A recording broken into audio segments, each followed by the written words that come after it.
लूका रचित सुसमाचार अध्याय 4। फिर यीशु पवित्र आत्मा से भरा हुआ यरदन से लौटा। वो 40 दिन तक आत्मा के सिखाने से जंगल में फिरता रहा और शैतान उसकी परीक्षा करता रहा। उन दिनों में उसने कुछ न खाया। जब वे दिन पूरे हो गए तो उसे भूख लगी और शैतान ने उससे कहा, यदि तू परमेश्वर का पुत्र है तो इस पत्थर से कह कि रोटी बन जाए। यीशु ने उसे उत्तर दिया, लिखा है, मनुष्य केवल रोटी से जीवित न रहेगा। तब शैतान उसे ले गया और उसको पल भर में जगत के सारे राज्य दिखाए और उससे कहा, मैं यह सब अधिकार और इनका विभव तुझे दूंगा, क्योंकि वह मुझे सौंपा गया है और जिसे चाहता हूँ उसी को दे देता हूँ। इसलिए यदि तू मुझे प्रणाम करे तो यह सब तेरा हो जाएगा। यीशु ने उसे उत्तर दिया, लिखा है, तू प्रभु अपने परमेश्वर को प्रणाम कर और केवल उसी की उपासना कर। तब उसने उसे यरूशलेम में ले जाकर मंदिर के कंगूरे पर खड़ा किया और उससे कहा, यदि तू परमेश्वर का पुत्र है तो अपने आप को यहाँ से नीचे गिरा दे, क्योंकि लिखा है, वो तेरे विषय में अपने स्वर्गदूतों को आज्ञा देगा कि वे तेरी रक्षा करे। वे तुझे हाथों हाथ उठा लेंगे ऐसा ना हो कि तेरे पाँव में पत्थर से ठेस लगे। यीशु ने उसको उत्तर दिया, ये भी कहा गया है कि तू प्रभु अपने परमेश्वर की परीक्षा न करना। जब शैतान सब परीक्षा कर चुका तब कुछ समय के लिए उसके पास से चला गया।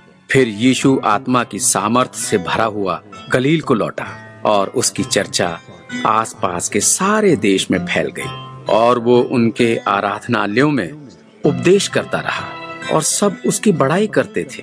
और वो नासरत में आया जहाँ पाला पोसा गया था और अपनी रीति के अनुसार सब्त के दिन आराधनालय में जाकर पढ़ने के लिए खड़ा हुआ।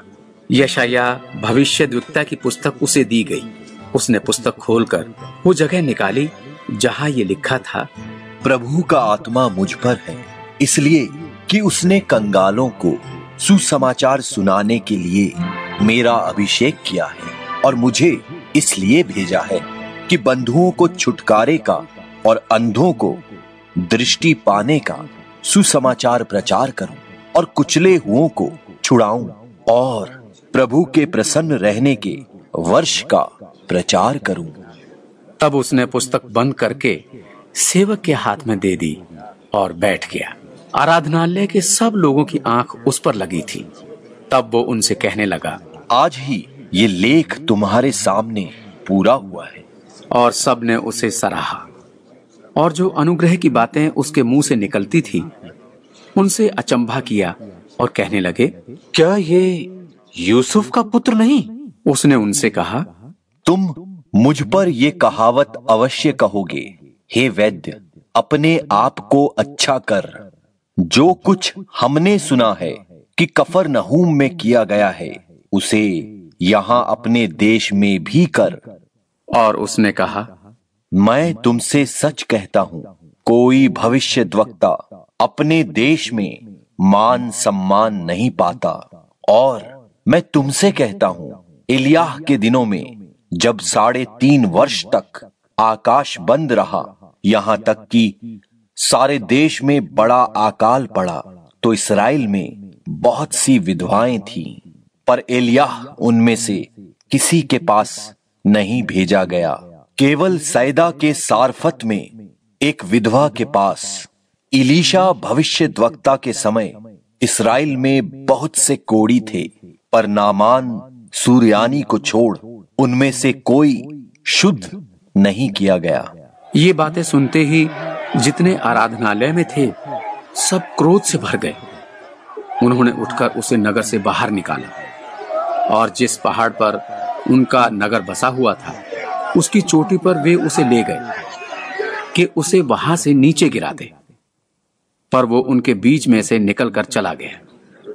फिर वो गलील के कफरनहूम नगर में गया और सब्त के दिन लोगों को उपदेश दे रहा था। वे उसके उपदेश से चकित हो गए, क्योंकि उसका वचन अधिकार सहित था।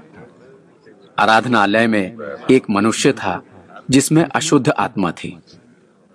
वो ऊंचे शब्द से चिल्ला उठा, हे यीशु नासरी, हमें तुझसे क्या काम? क्या तू हमें नाश करने आया है? मैं तुझे जानता हूं, तू कौन है? तू परमेश्वर का पवित्र जन है। यीशु ने उसे डांट कर कहा, चुप रह और उसमें से निकल जा। तब दुष्ट आत्मा उसे बीच में पटक कर बिना हानि पहुंचाए उसमें से निकल गई। इस पर सबको अचंभा हुआ और वे आपस में बातें करके कहने लगे, ये कैसा वचन है कि वो अधिकार और सामर्थ्य के साथ अशुद्ध आत्माओं को आज्ञा देता है और वे निकल जाती हैं। सो चारों ओर हर जगह उसकी धूम मच गई।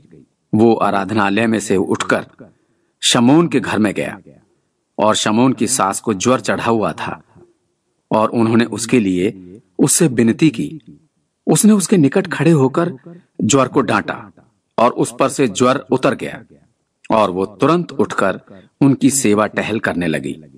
सूरज डूबते समय जिन जिन के यहाँ लोग नाना प्रकार की बीमारियों में पड़े हुए थे, वे सब उन्हें उसके पास ले आए और उसने प्रत्येक पर हाथ रखकर उन्हें चंगा किया। और दुष्ट आत्मा भी चिल्लाती और ये कहती हुई कि तू परमेश्वर का पुत्र है, बहुतों में से निकल गई। पर वो उन्हें डांटता और बोलने नहीं देता था, क्योंकि वे जानती थी कि ये मसीह है। जब दिन हुआ तो वो निकलकर एक जंगली जगह में गया और भीड़ की भीड़ उसे ढूंढती हुई उसके पास आई और उसे रोकने लगी कि उनके पास से ना जाए। परंतु उसने उनसे कहा, मुझे और नगरों में भी परमेश्वर के राज्य का सुसमाचार सुनाना आवश्यक है, क्योंकि मैं इसलिए भेजा गया हूँ। और वो गलील के आराधनालयों में प्रचार करता रहा।